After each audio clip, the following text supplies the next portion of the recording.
Canal Examinando as Escrituras. Curta, comente, compartilhe e se inscreva em nosso canal. Olá, eu quero falar hoje um pouco mais sobre o dom de línguas na Bíblia, porque alguns comentários feitos aqui no meu canal têm sugerido que o dom de línguas na Bíblia é o dom de línguas estranhas. Eu quero fazer algumas observações sobre isso neste momento.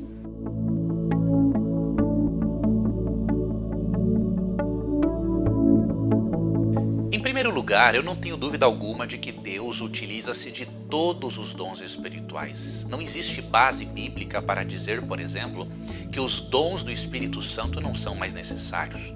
Ali em 1 Coríntios capítulo 13, quando você lê sobre o dom do amor, mesmo que Paulo esteja exaltando o dom do amor acima dos outros dons, Paulo diz claramente no contexto que enquanto estivermos neste mundo e Cristo não voltar, sempre necessitaremos dos dons espirituais. Entretanto, precisamos entender que quem dá o dom espiritual é o Espírito Santo.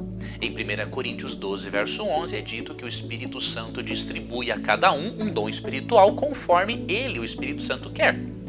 Isso significa que nenhum irmão pode escolher, por exemplo, ter o dom de línguas. Quem decide quem terá certo dom espiritual é o Espírito Santo. Se é ele quem decide, por que muitos cristãos acabam se apegando à ideia de que precisam falar em línguas para demonstrarem que são batizados com o Espírito Santo? Isso ocorre porque muitos cristãos interpretam indevidamente, especialmente 1 Coríntios capítulo 14, verso 2. Você vai ver na descrição do vídeo um link onde você poderá assistir a uma explicação minha a respeito desse texto. E você vai perceber que Paulo, em 1 Coríntios 14, nunca está apoiando o tipo de dom de línguas usado ali. Ele está corrigindo para que eles se utilizem do dom de uma forma legítima. O dom de línguas bíblico é uma capacidade sobrenatural de falar em outros idiomas. Quando você lê Atos capítulo 2, você percebe claramente que quando Deus capacitou os seguidores de Cristo a falarem o dom de línguas, isso envolveu idiomas e dialetos que existem no nosso mundo. Repito, quando eles receberam o dom de línguas, isto envolveu idiomas e dialetos que fazem parte do planeta Terra. Quer ver? Atos 2, a partir do verso 7. Verso 6. Quando, pois, se fez ouvir aquela voz, afluiu a multidão, que se possuiu de perplexidade, porquanto cada um os ouvia falar na sua própria língua. Estavam, pois, atônitos e se admiravam, dizendo: Vede, não são porventura galileus todos esses que estão aí falando? E como os ouvimos falar cada um em nossa própria língua materna? Isso é dom de línguas bíblico. Uma capacidade sobrenatural de alguém falar um idioma que ele não conhecia antes.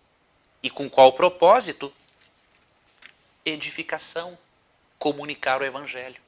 Em 1 Coríntios 14, Paulo diz que se o dom de línguas não puder edificar as pessoas e não seguir-se uma ordem, ou seja, deixar que um fale num momento, depois o tradutor entra em ação, se não for assim é melhor ficar calado na igreja.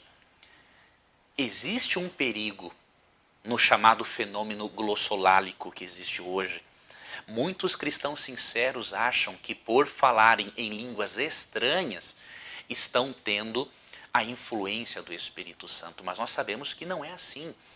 Existem certos fenômenos glossolálicos que são fenômenos psiquiátricos. A pessoa fica se auto-sugestionando tanto, fica sobre um êxtase espiritual tão elevado que o cérebro começa a produzir sons ininteligíveis. Porém, Paulo, querido amigo que me acompanha, nunca defendeu isso.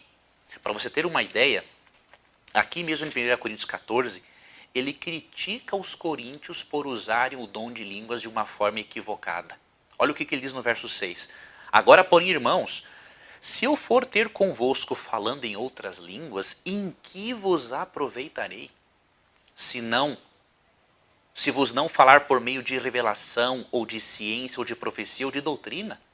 É assim que instrumentos inanimados, como a flauta ou a cítara, quando emitem sons, se não derem bem distintos, se não os derem bem distintos, como se reconhecerá o que se toca na flauta ou cítara? Pois também se a trombeta der som incerto, quem se preparará para a batalha? Assim vós, se com a língua não disserdes palavra compreensível, como se entenderá o que dizeis? Porque estareis como se falasseis ao ar. Não dá dúvida. Deus está nos mostrando que o verdadeiro dom de línguas é uma capacidade sobrenatural de falar um outro idioma. A palavra grega, traduzida por língua, glossa, significa idioma, mas é sempre um idioma aqui do planeta Terra, como nós vemos em Atos capítulo 2. Idioma ou um dialeto do planeta Terra. Deus é um comunicador. O problema que pode estar ocorrendo em Corinto, apontado por eruditos, são dois. Eles poderiam estar sendo influenciados pelo paganismo de Corinto e tendo um dom de línguas estático e totalmente estranho ao propósito bíblico. Ou eles poderiam estar falando, de acordo com outros eruditos, em idiomas não reconhecidos pela plateia. Então, por exemplo, eu faço um programa em portunhol, diríamos assim, um espanhol. Que adianta eu falar em espanhol, para um brasileiro se ele não entender pelo menos um pouquinho? Deus, ele pode, se ele quiser hoje, você está, por exemplo, diante de uma tribo indígena, em algum lugar por este mundo, e Deus tem uma urgência de comunicar o evangelho, ele pode capacitar você a comunicar o evangelho naquela tribo, naquele dialeto, ok? Agora, não use o dom de línguas bíblico para apoiar o chamado fenômeno glossolálico, que pode ter uma origem psiquiátrica, e há casos, e eu não estou aqui para julgar e nem posso dizer uma barbaridade dessas, porque eu não conheço muitos irmãos, mas há casos de pessoas que, quando estavam sobre a influência glossolálica, estavam possessas por espíritos maus. Então, muito cuidado. Busque sempre os melhores dons espirituais. Agora, lembre-se de uma coisa: quem dá o dom é o Espírito. Você não pode escolher, é Ele quem escolhe. E quando Ele dá o dom, o propósito é sempre edificação. Paulo bem disse em 1 Coríntios 14, 39 e 40, procurai com zelo o dom de profetizar e não poribais o falar em línguas. Tudo, porém, seja feito com decência e ordem. Ou seja, o dom de profecia é superior ao de línguas e quando existir o dom de línguas, ele deve ser usado com decência e ordem. Este é o ensinamento bíblico. Canal Examinando as Escrituras. Curta, comente, compartilhe e se inscreva em nosso canal.